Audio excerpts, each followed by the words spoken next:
Are you the type of dwarf that likes action? Are you the kind of dwarf that likes fighting with your back pressed against the wall, knowing that you're the only reason your team is going to make it out of this cave alive? Are you the kind of dwarf that likes really big guns? Well then I think you're going to enjoy this video. Right off the bat, before we begin, I have to admit that my opinions here are a little bit biased. Gunnar is by far my favorite character in the entire game. He's got amazing gameplay and he's overall just an amazing character.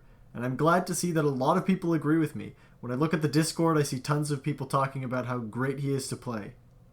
But a lot of people don't really seem to fully understand how Gunnar works. And that's not to say that they're bad at playing Gunnar. There's just a bit of a misunderstanding. But because of this misunderstanding, a lot of people have, well, to be blunt, really stupid opinions about Gunnar. I see them popping up every now and again on the Deep Rock Discord and especially on Reddit.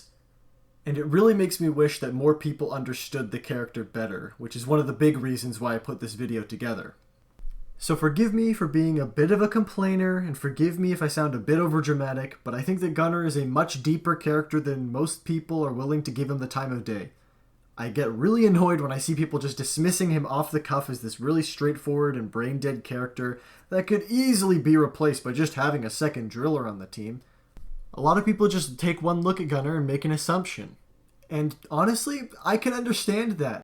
From the outset, it's really easy to assume what you're going to get when you play Gunnar, and you actually would be right for the most part.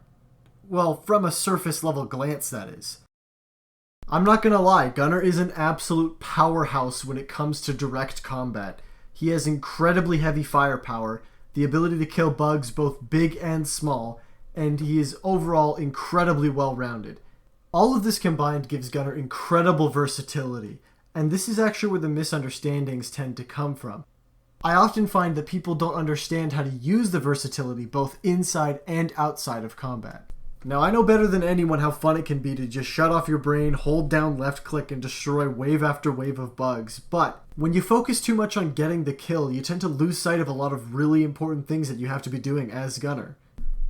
That's why I have a bit of a proposition that may be considered heretical by some. Now hear me out for a bit. What if we think before we start shooting? Now settle down, settle down, settle down. I know. I'm going against everything that our traditions have stood for. I'm spitting in the faces of our ancestors, but try to hear me out while I explain a little bit further. I've come up with 5 different questions to think about in order to change the way you shoot enemies. These 5 questions are who, what, when, where, why. But in order for things to make a little bit more sense, and in order for me to organize the video a bit better, I've changed the order of them a bit into what, where, who, why, and when. Let's start off by taking a look at the first question. I can't believe I've gone this far into the video without mentioning something so important, it's literally in the character's name. Let's take a look at the first question, what? Or in other words, what are you shooting with? And by that I mean, let's take a look at Gunnar's guns. Since the character is named Gunnar, one would hope that his guns would be good, and rest assured they do hold up. As I talked about a little bit before, Gunnar's weapons are incredibly good at dealing with a variety of situations, and this stems from how customizable all of the weapons are. It's actually a little bit tricky to talk about each of the weapons because there are so many different builds you can do with every single one of his weapons that it gets tricky to really define exactly what each weapon is supposed to do. I'd honestly say that Gunnar has the most variety out of any character in the entire game when it comes to his weapon customization. But I do have to start somewhere when describing the weapons, and what better place to start off with than the minigun? In a lot of different games, the minigun has built up this identity of being this high-powered, insanely threatening, bullet-flinging machine of death, and in this game it is no exception. Where Deep Rock Galactic does differ is that the minigun is probably the most unique weapon in the game in terms of how many different builds there are for this weapon and how different each of those builds are from each other. Tired of big enemies ruining your fun? Grab onto Leadstorm and shred through those enemies like paper. Got a lot of swarmers on your back? Go tohu on their asses and use bullet hell. Not enough ammo? Compact feed mechanism will solve that problem in a second. Heck, do you want to have a long-ranged flamethrower that puts a driller to shame? Pick up burning hell and melt through everything like butter. Of course, all this variety doesn't come without its flaws. As great as all these might sound, they all have their own downsides because they force you to spec into one specific task, turning you into a bit of a one-trick pony. Now, it's starting to sound like I contradicted what I said earlier about Gunner being a master of versatility, and this is where Gunner's secondary comes in. You see, with the big gaping hole that gets left by the minigun, you need to fill it with something. And the developers at Deep Rock Galactic have created something truly beautiful. The Bulldog. Oh, where do I even begin when talking about the Bulldog? The Bulldog is an amazing weapon. It's honestly really hard for me to even put into words just how well they did when making this thing. It is a masterclass of game design that not only feels incredibly satisfying to use, but also has a ton of in-game utility. This gun is the perfect complement to both of Gunner's primaries, not only because of how good it is, but also because of its own build variety. While the gun may not be particularly good at incredibly close-range combat or at dealing with really large swarms on its own, it is really good at making up for the weaknesses that Gunner's primaries have. What the Bulldog especially excels at is taking out smaller groups of enemies that you don't want to waste your primary's ammo on, or taking out priority targets that pose a threat to your entire team. One very important thing to know about the Bulldog is that it rewards skill and precision above all else. It doesn't matter how well you build your weapon, if you can't use it properly, it's not going to be very effective. So take the time to practice and get good with it, and eventually you can handle anything that gets thrown your way. It's time to focus in on what Gunner is all about, and that is strength and power.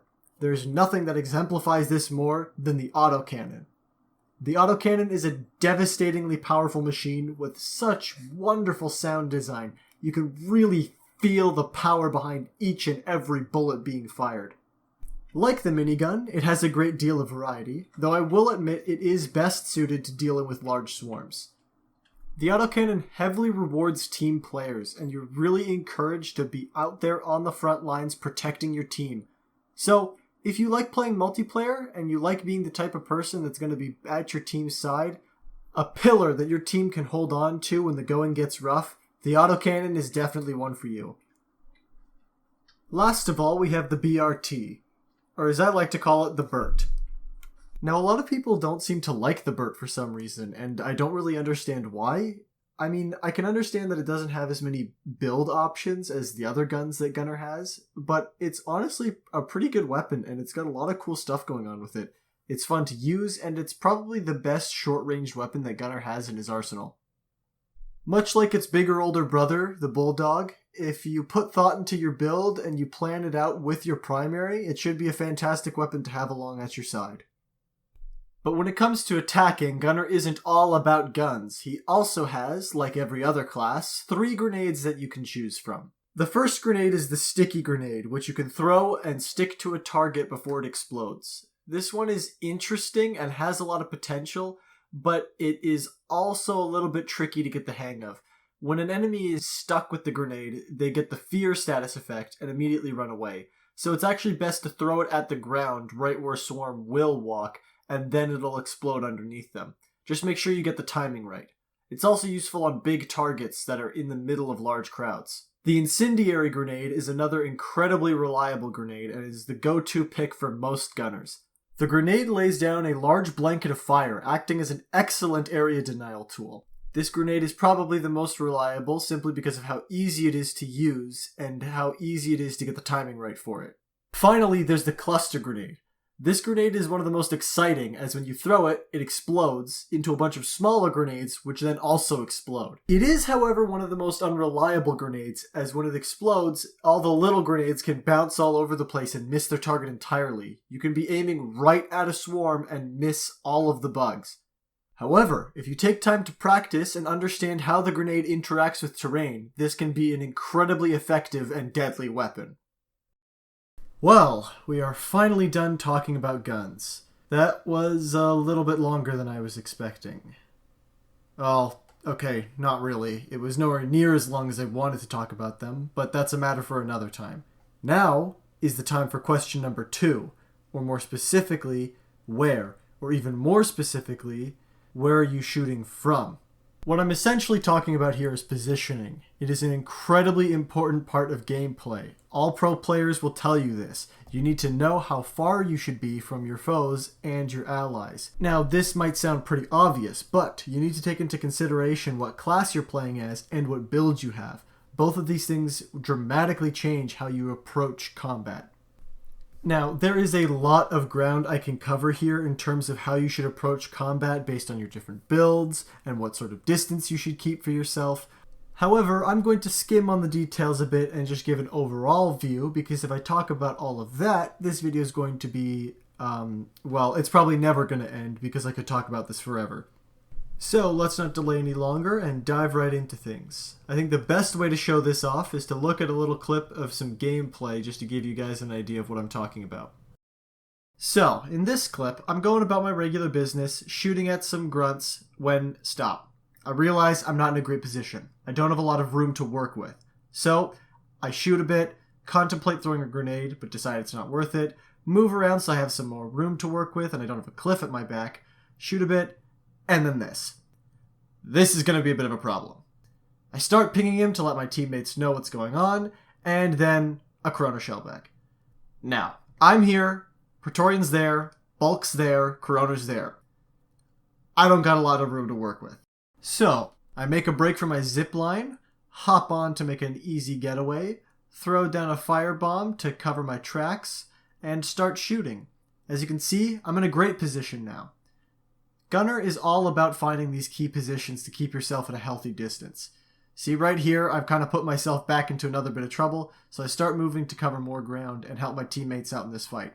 You always want to be moving away from combat, and you never want to be getting too close, especially with larger enemies that can quickly corner you. Look at that, I've taken tons of damage because I got a little careless there. So, I don't want to deal with that, so I make my way over here, throw down another zipline, and then I'm out of there lickety-split. Once again, I've returned because now it's a great time to be down here, and I can help my team take out a few more enemies. But that stuff's a little bit obvious, and it's also a little bit boring. What's much more interesting is the who question. Who should you be shooting at? You see, there are a lot of bugs that, if left unattended, can ruin you and your team's day. The two classes that excel at dealing with these particularly annoying enemies are Scout and Gunner. Scout, with their ability to do amazing single target damage and their ability to get up close and personal with the target, and Gunner's, well, take a guess, they both have the tools to deal with these threats before they become a major issue. So to all you Gunners out there, make good use of your secondaries and start taking down these annoying bugs before they break their way through your team's defense. You'll especially want to focus on any target with a ranged attack, although it's also really important to take out any target that has a lot of health. Now, it's time for us to think philosophically. It's time for us to approach the big questions. The questions that man and dwarf have sought to answer for millennia. Why? Why are you shooting? Now I know, you want to kill bugs, that's why you're shooting. And of course, that is the main intent of firing your weapon. But what I mean by this is that there are more important things that you can be doing. I mentioned before that there are more important targets that you can be taking out. But what is the intent behind taking down a certain enemy? Why that enemy above all others? There are a lot of times where there are multiple priority targets and you need to choose which one of them you're going to be shooting. As I mentioned before, I see Gunner as a bit more of a support character. So you want to focus on the bugs that are a threat to your team, and you want to focus on saving your teammates' lives. This clip does a great job of showing this off. I'm depositing. When I turn around to see, my scout is down. My beautiful baby boy.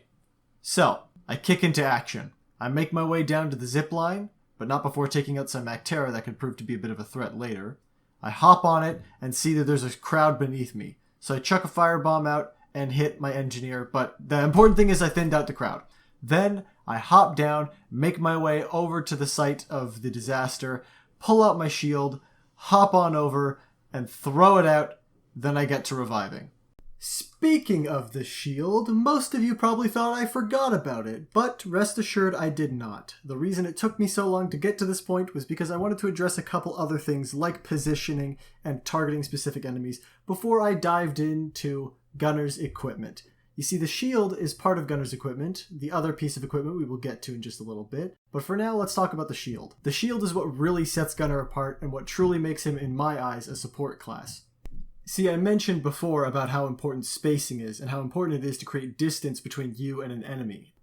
And the shield allows you to do just that, creating space so that you can have some time to think and plan out what your next course of action is going to be. As you saw here, you can also use it to guarantee a revive on a teammate, which is also incredibly useful. And with the right upgrades to the shield, it can also buy you some time to help you and your teammate get adjusted to get an escape plan if you're both completely surrounded. But it can be used for much more than just positioning. It can also be used to give yourself an advantage against those enemies that could be posing a problem for your team. If you can't take down one of those priority targets right away, then it might be worth the while to throw down a shield on top of your team to make sure it can't get to them while you're trying to figure out a solution. Bringing things back once again to the question of why, I mentioned how philosophical that question is, and the shield is going to give you plenty of time to ponder over it. Now, I can't help but find it a bit funny and a bit ironic that I've left Gunner's final piece of equipment for last, because this piece of equipment is often overlooked by a large part of the community that I've interacted with, and it is the zipline. You see, most people tend to brush this thing off as a basic terrain traversal tool, and I can kind of understand that, but I think where people take it a step too far is when they try to claim that it's useless and that an engineer or a driller could do the same thing. Yes, if you want to get from a lower area to a higher area or vice versa, all of the classes have options, and driller and engineer have options that work for the whole team. But that's not the only purpose of Gunner ziplines. As you've hopefully picked up from some other clips earlier in this video, the zipline is great at getting to new positions, and it's also great at doing it quickly and efficiently. I don't want to have to search through the map to find drillers' tunnels, and I don't want to have to complete a Minecraft parkour course in order to get up engineers' platforms. While it may not be as fast as those options can be, it is the most reliable of them by far. Not only that, but it's easy to find with the light source that shines off of the beacon that can be seen from anywhere in the map pretty much. With the zipline and the shield combined, it allows you to not only help yourself, but to help your entire team maintain control over their positioning and keep the upper hand over some bugs that might pose a threat to you. Hopefully you can understand why I talked about these in the order that I did. It might be a bit confusing to take a bit of a break from the question format, but I felt like it was a good way to sort of segue in and to explain how you can use these to get the upper hand on annoying bugs, help yourself position, and to help your team out. But now, we're almost at the end, we just have one more question to address, and that final question is when. When should or shouldn't you shoot? So, there's a couple of really obvious things I could talk about when it comes to shooting and not shooting, like shoot the bugs and don't shoot your teammates. But what the main point I'm really trying to get at with this is ammo conservation. Ammo conservation is probably, if not one of the biggest parts of surviving in Deep Rock Galactic. You really need to watch your ammo as it's strictly limited, and of course you can get resupplies, but it's best not to waste ammo, especially if you're playing on the higher difficulties. So before you start shooting, you really want to think, is this worth my ammo? Is it worth wasting a bunch of shots on my minigun to kill these swarmers when I could easily take care of them with my pickaxe and spend 0 ammo? Do I really want to be shooting at that bug all the way across the cave when it's likely most of my bullets are going to miss and not hit anything? Another important thing to remember is that sometimes it's okay to let your teammates deal with an enemy. Sometimes your teammates might be able to deal with more enemies in less ammo. Of course, you always want to help your team out, but make sure you know when you're actually helping instead of just wasting ammo. The best advice I can give in regards to this is to keep yourself at a good medium distance so that you're less likely to miss shots, and to analyze your situation and be aware of what's going on so that you know when it might be best to not waste your ammo on a target. Remember that your pickaxe can be used as a weapon, and the power attack is a really good way to finish off some of the bigger enemies without having to spend any more ammo. Well, that's it. That's all I have left to teach you. By the time you finished watching this video, you should be an expert in all things Gunner. I hope that those of you that haven't played Gunner before or haven't even played Deep Rock before may be considering trying it out, and I hope that you who do play Gunner get a deeper appreciation for the class. Hopefully this has given all of you a snapshot in how it feels to play Gunner.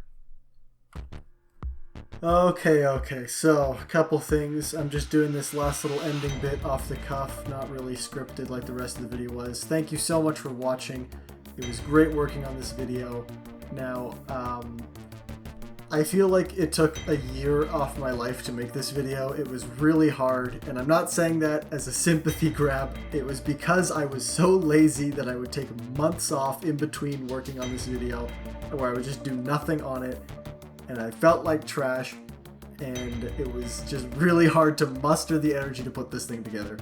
I definitely learned a lot while making this video, and I hope to put that to better use in the future.